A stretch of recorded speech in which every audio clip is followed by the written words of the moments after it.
Welcome back to the second episode of the Blue Line Living podcast. If you've made it this far, congrats. You've only 2 episodes in. It's pretty good. And I appreciate all of you that listened to the first little intro episode and have come back for round 2.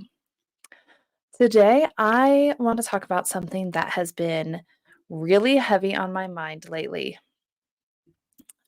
This is something that's very relevant to me and the season of life what I'm in, and has something that's been a heavy conversation between my husband and I, and mostly me trying to relay how to exactly explain what I'm feeling. What we're going to talk about today is the mental load. When I say mental load, there is probably a lot of different things you might think of, and some of you might even be like, what in the world do you mean by the mental load? And for me, I'm talking about the things that I carry on a day-to-day basis inside my head that you cannot often physically see. So for me, it's like my head never stops spinning. I have so many things on my plate. I have a couple different businesses I'm trying to run. I have our children and my husband's career and our future. And maybe it's just my personality. Maybe it's a whole lot of other things. But for me, my head never stops spinning. And some of you may be just like me. So, yes, we are diving in hot and heavy only on episode 2. And we're going to get into the nitty gritty of what it really is like as a first responder spouse. And so, like I said, some of you relate to this, some of you may not, but I think it's going to be a helpful understanding no matter what role in your household you take to understand what this mental load really looks like and how it affects, especially first responder families. So, for me, I am on social media, obviously. And after becoming a first responder spouse, I have been digging deep and following all kinds of accounts, trying to get people to relate to. People in my world necessarily don't understand our day to day stresses because they don't live in the day to day life we have. And frankly, our lifestyle is so much more than packing gourmet lunches for my husband and, figuring out how to rearrange holiday schedules and some of the more catchphrase uh, social media posts you might see. The lifestyle holds a lot of heavy parts and a lot of load, both physically and mentally. I mean, if you've been caught rearranging your house or putting up holiday direction decorations by yourself, or bringing out tubs from your crawl space like me, then it definitely takes a physical load, but there's also the mental load.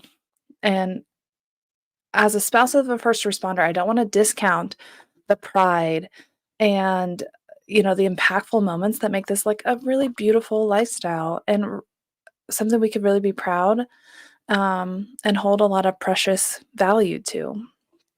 At the same time, I don't want to discount the heavy load it takes on spouses to carry the household management, um, family load on top of whatever other stresses you have. Maybe you have family things going on. Maybe you have work things going on. Maybe you're in between stuff. Maybe there's a move. A lot of things can be happening. And for the most part, a lot of that pressure falls on the spouse of the first responder because, frankly, we have more flexibility than our responders. And that's just the truth. If your spouse is like mine, we live that 24/7 on call life. Or maybe some of you have the spouse of like the fire or EMT emergency services where your spouse is gone for 24 to 72 hours. And that can carry an immense heavy burden. It's a lifestyle we have come to have to continue getting adjusted to. And I would imagine that for the rest of his career, we will continue adjusting in one way, shape, or form. As I mentioned, if you were listening to the first episode, my husband changed careers 3 years into our marriage and entered law enforcement. And this is not the lifestyle or the life truly I envisioned for us. I never could have imagined we would be here. This is just not anything I had on my radar. Um, when he came home that day and told me he had a job interview, after shocked, my next reaction quite frankly, was, "Okay, well, we'll see how that goes." Basically, like, "All right, well, we'll cross that bridge when we get there," and we got there. We crossed the bridge. Next thing I know, he was in academy, and I'm balancing academy life and our new toddler and our dog, and, oh, by the way, he brought home a foster dog. Yeah, that's a story for another time. And then the day arrived that I will never forget. And frankly, it has shaped a lot of who I am now as a first responder wife and has a lot to do with sitting in front of this microphone right now. So, in hindsight, I'm grateful. In the moment and in the years after this incident, I was not grateful. So, we get invited when my husband is in academy or FTO. Honestly, I can't remember right now. We got invited to a family orientation day. It was advertised as, hey, come and see and learn about what this lifestyle is like and what to expect. And now, in hindsight, I'm not sure 100% if they said that you would get to learn how to support each other, but in my head, that was an intention. So we get invited to this orientation. We show up, and one of the department's preferred psychologists is there to speak to all the families. So she dives into her speech, and it talks a lot about like, oh, might be gone a lot, or oh, they don't work a 9 to 5, so at 5 o'clock they are not off. That's not always how it works. There's reports, there's last minute calls, there's things that happen. So she's kind of covering the basics. No big deal. Got it. I, however, am sitting in this room already highly stressed. We have our 1-year-old in my lap. So I'm trying to entertain a 1-year-old while also listening. My parents are in this room because I have the best parents in the world and they show up to support me and my family for everything. Um, so they're there listening, sitting next to my husband, very, very stressed out. This is already becoming a very stressful thing. And then the psychologist dives into the story that we will call the librarian. And she discusses an incident of a couple. This is supposedly a real life story. So I feel like that's pretty relevant. We need to know that this is supposedly a real life story. A couple comes into her counseling office. The husband, boyfriend, not really sure, male is a first responders, police specifically. The girlfriend, wife, is a librarian. She apparently is in tears because they're in conflict. Okay. She had come home after a stressful day for her. When he asked her about her day, she's in tears telling him that a customer at the library threw their library card at her face. And, she's that was a hard day for her. She's dealing with if you've worked in customer service, you know how hard that is. Okay. So she's in tears and this male, the first responder, did not know how to react and did not handle it well. So I'm sure that happens in a lot of relationships, right? You don't know how to handle each other's problems because you're in each other's shoes. So this psychologist is essentially in this room of our orientation making fun of this librarian. She's essentially hinting at the fact that like her stress is clearly nowhere near your stress, nor will it ever be, but you're going to have to just pretend and fake it and try to be empathetic for her, which is true. Like, be empathetic. In my opinion, she was not empathetic to all of the spouses in that room that night. And I legitimately was holding back tears at the end of this story by the time she got done. I was so frustrated with how she handled it. I was so frustrated with the way it was presented to us because basically all I heard during that was your problems can never be as big as your officers, so just keep it to yourself. And truthfully, the whole meeting was filled with information on the trauma that the officers may see, the stress they'll experience, the mental and physical load on them, and a heavy emphasis on how, as the family, and spouses could and should support them. Not one thing, not one thing was addressed to the officer about what their family is going through, what their family might experience, and how maybe the officer should be empathetic and supportive to their spouses on this new lifestyle you are getting into and how it's going to be an adjustment for your spouse. So here I am wrangling our toddler and holding back tears as much as possible because, frankly, I'm not a crier and I certainly am not comfortable crying in front of a crowd. So I'm not about to bust into tears in front of this meeting. It's just not going to happen. I was at the stage where I was already drowning in my new business, trying to figure out how to make it work. I'm only a year into parenting, and now all of the household responsibilities are on my plate. All of our lifestyle responsibilities, plus trying to figure out how to be a wife that supports a spouse in a heavy situation that we have never been in any kind of situation like this. So I have all of this load on me already, mental load, and now I'm hearing I need to do more for my officer. To this day, when I hear this person is making a speech or going to be showing up at an event, I will not go. In fact, actually, I did go one time a year or two ago, and it was after both of our officer involved shootings.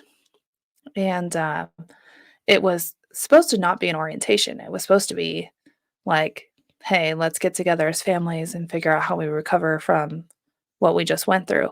Except it happened to be the exact same dang speech. It was the same dang speech. And I know because I remember that speech vividly. So this time I had had enough growth in me that I was able to laugh and look at my husband and be like, you've got to be kidding me. This speech again. And we rolled our eyes and laughed and we left. That's it. But so now I know that it does not change. It's the same dang speech every time, and I'm not doing that again. So back to the main point.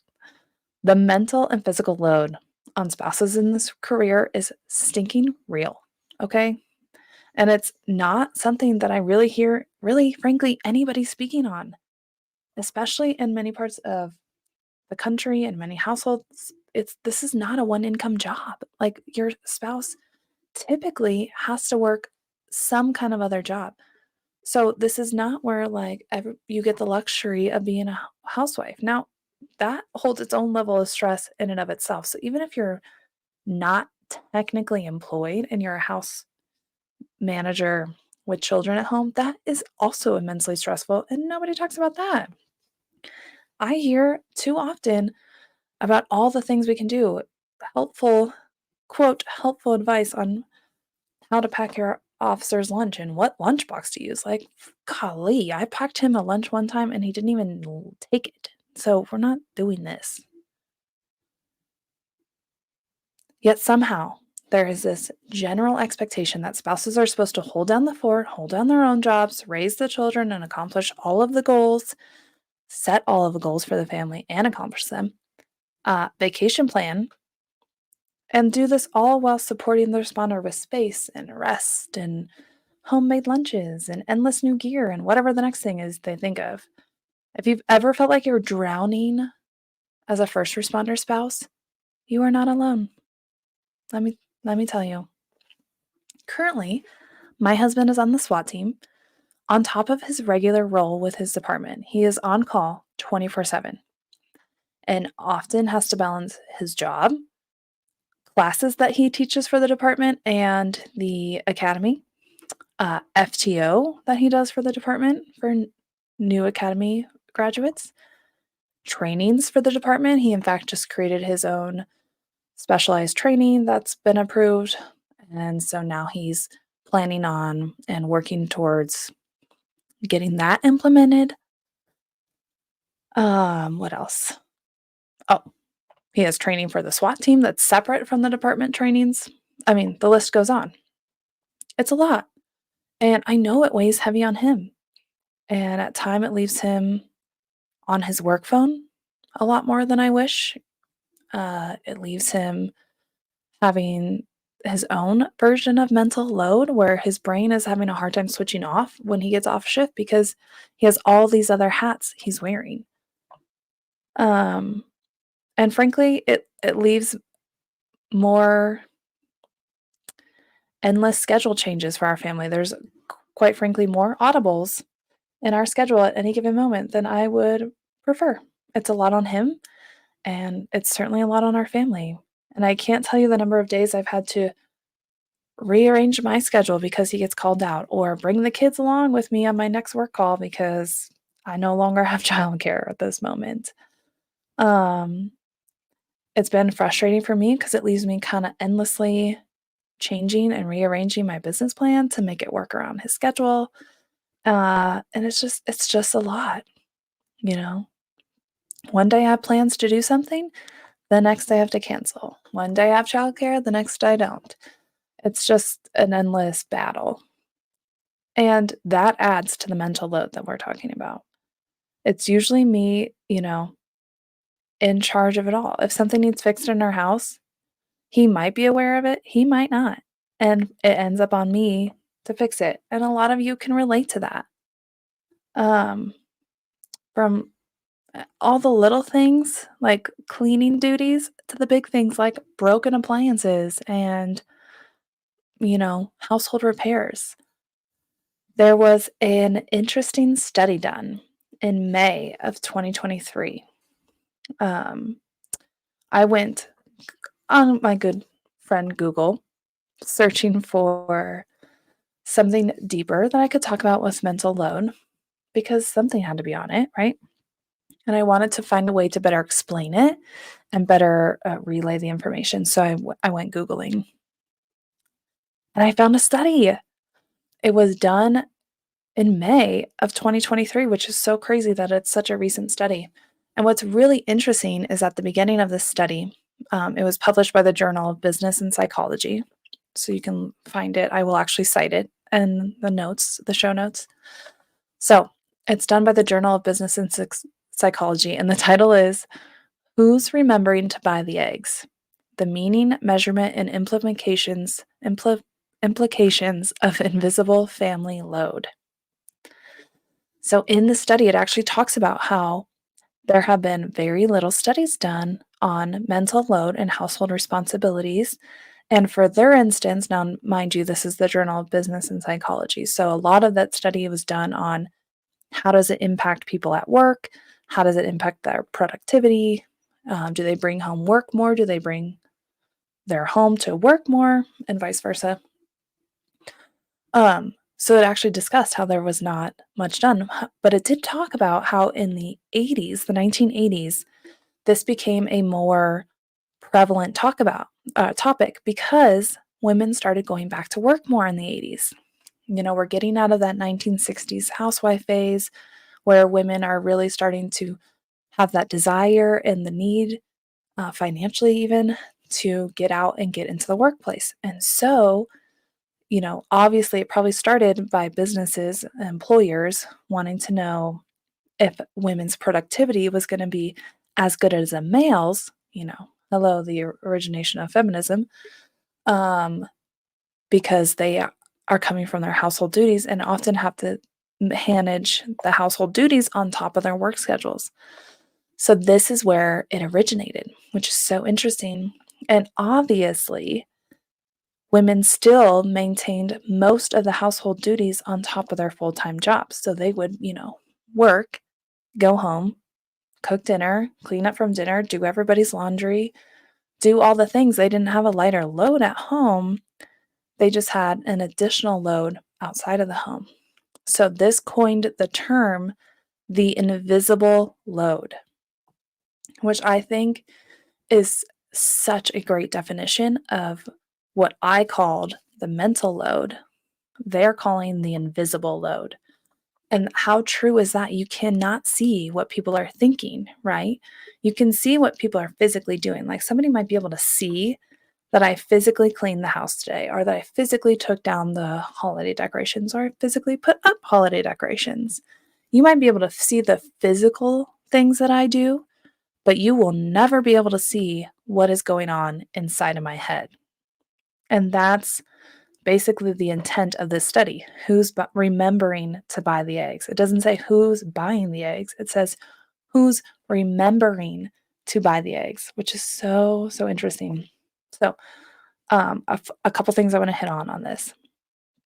This is kind of what that invisible load can look like. If you need help describing this to your partner, or if you need help understanding what your partner is feeling, the mental and invisible load can look like having an ongoing inventory of your house at all times, anticipating how long the milk will last. Does everyone have enough toothpaste? Are the ingredients in these products safe? Is it non toxic? Can I afford to buy more oils and more non toxic cleaning products? Um, for me, I have had to bite my tongue more than once when somebody tries to do something nice for me and my family, like buying cleaning products, and it's maybe not the product I would have bought. And internally, I am freaking out. My head is like, oh my gosh, what's in that? I don't think that's what I want in our house. But I have to, or I feel like I should bite my tongue and be grateful for the help I'm getting, although it didn't necessarily alleviate my mental load, right? Same kind of concept if your spouse um, volunteers to get the groceries for you. My husband has been doing this a lot lately. And although the physical act of getting the groceries is nice, it doesn't alleviate the mental load. So here's the difference.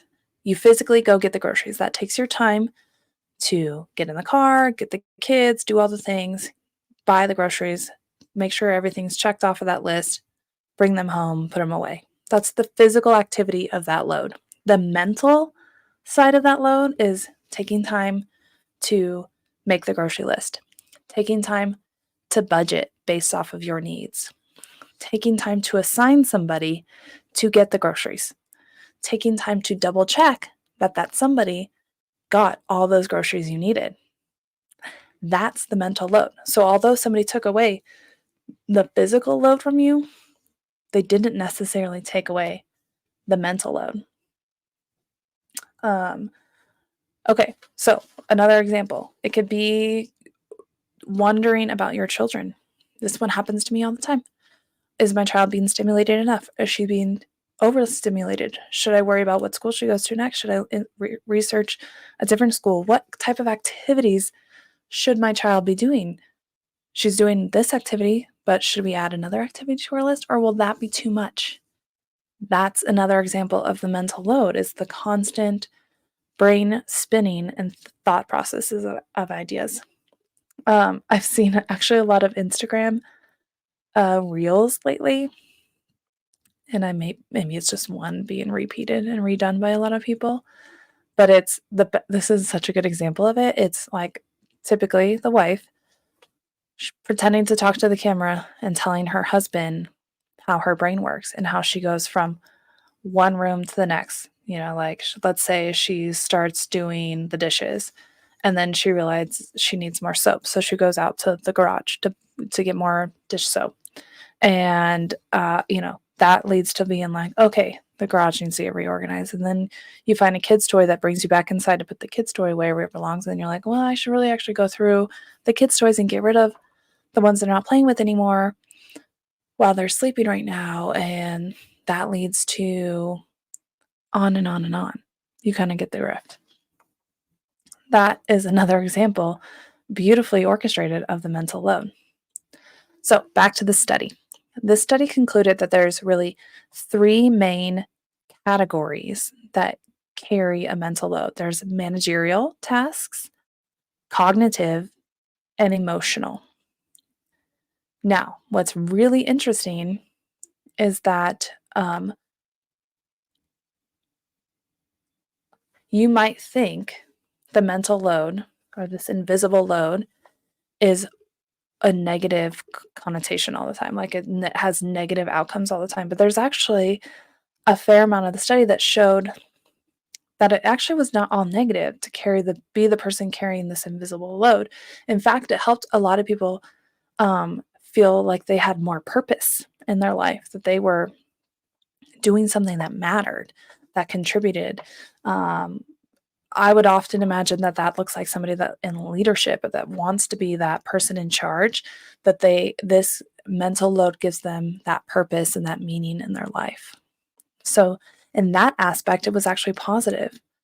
Um, to define the managerial, cognitive, and emotional tasks, it looks like this. Managerial, you're planning, coordinating, organizing, controlling, and overseeing the activities. Cognitive looks like you're thinking and remembering and paying attention to, um, anticipating, gathering information, deciding, and monitoring. How often does that happen to us? All the time. And then there's the emotional side, which is likely why this is a mainly female problem, because the emotional side is worrying about your family members, worrying about their individual needs, um, the responsibilities, the activities, the well being of everybody. Did everyone take their vitamins? Did everyone get a doctor's appointment?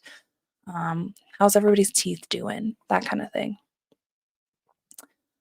Um, Inside of the study, it referenced a May 2017 cartoon published in The Guardian depicting the wife as the project manager who thinks about, knows, plans, organizes, and tells others what needs to be done and when. And I related to that so much. I was like, gosh, that's literally what I do. I am the project manager of our household. And that goes back to that positive side of this is it's not all negative because that project manager probably gives you a lot of purpose internally. Okay, so how interesting would it be to combine this study and level it up to a responder world?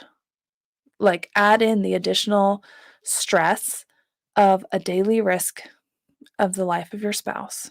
Add in the increased attention to local and national and global news and politics and that direct effect on your personal life. Does that add a level of stress of the mental load? That increases it just from that like household management spot to like global concerns that directly impact our family.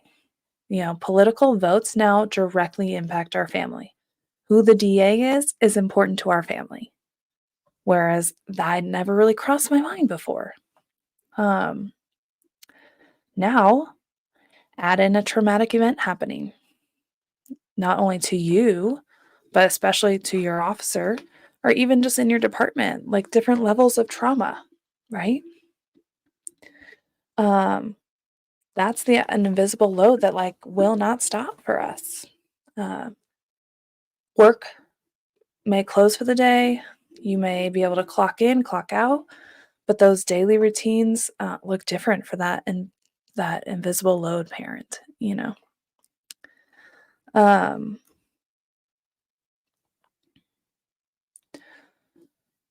let's see.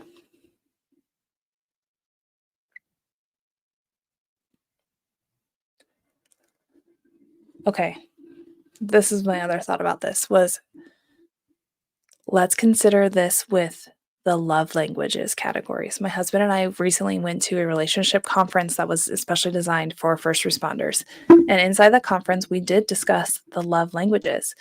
If you're not familiar with the love languages, there's 5. Let's see if I can get them all right off the top of my head. There's physical touch, quality time, acts of service, gifts, and oh no,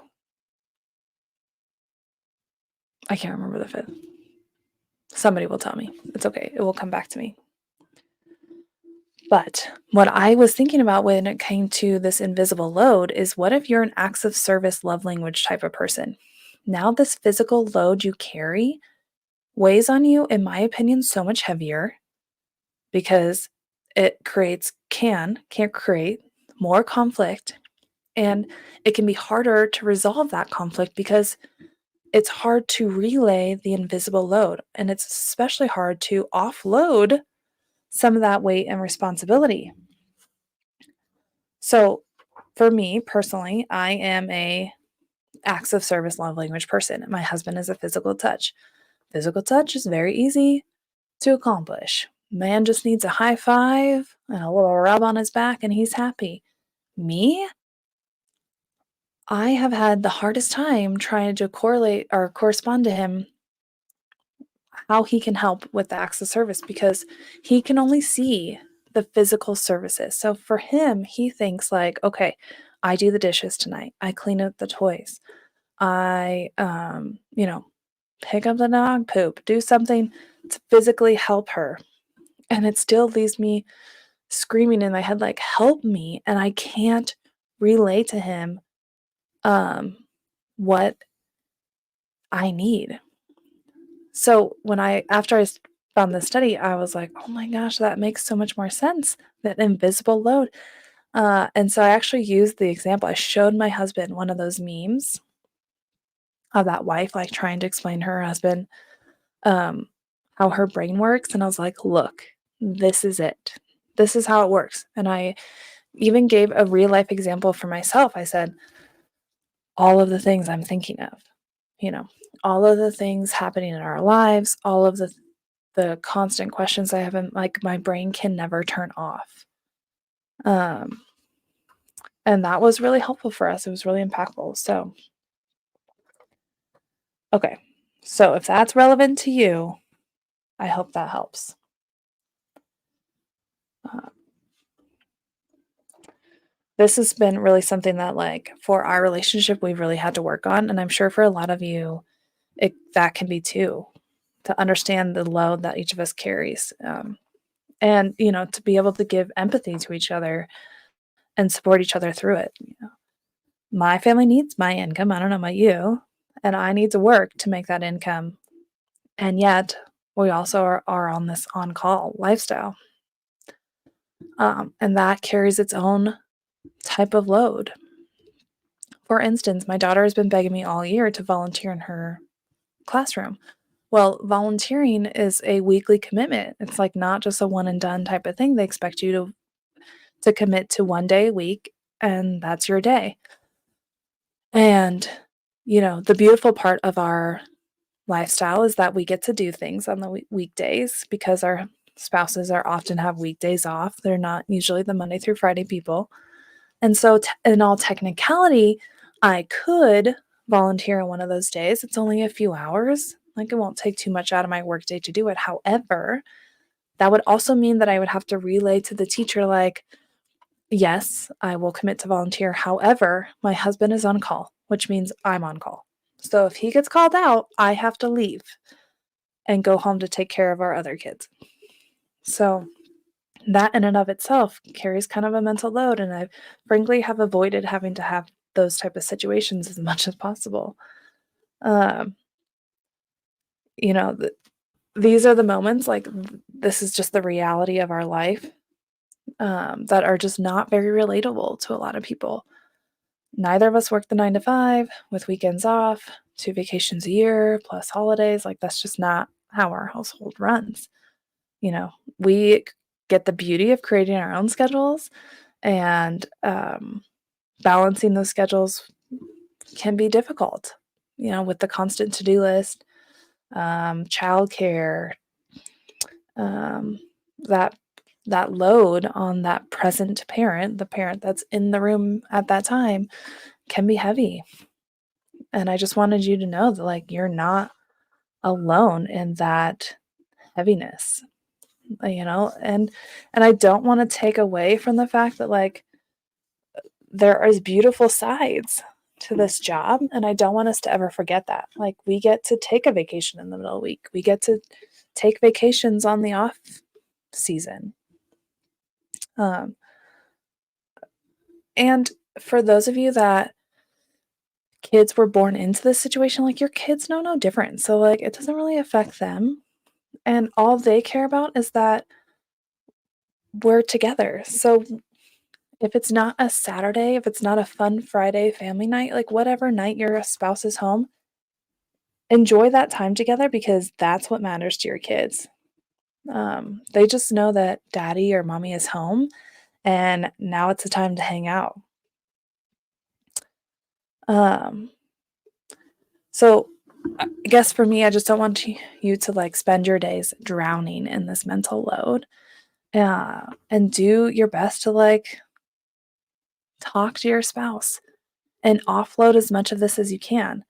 The load is heavy, but there's the better way to address it than to be honest, and just try to relay what's going on in your head. Um, so I hope that this blessed you today, and I hope it gave you something to think about. That invisible load is really something that's probably present in every family dynamic, and especially in ours because we think about a lot more than just um, what our specific family needs or what our specific household is going through. We have the mental load of like, will our spouse stay safe? What's going to happen today? What great big news article is going to reach the front lines today?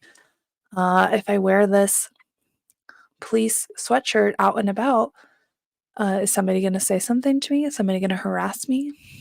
You know, for me, and I'm sure like you, my head never stops spinning. And so I would encourage you to take some time to take some deep breaths and remember that you are not alone in this career and in this lifestyle, and we are all one big family and here to support each other. If you have any other comments to say about the mental load or the invisible load, please leave a comment on your favorite platform. And don't forget to subscribe and review so that topics like this can continue reaching more first responder families like yours and like mine. Um, and I'll see you next time. Until then, remember, blessed are the peacemakers.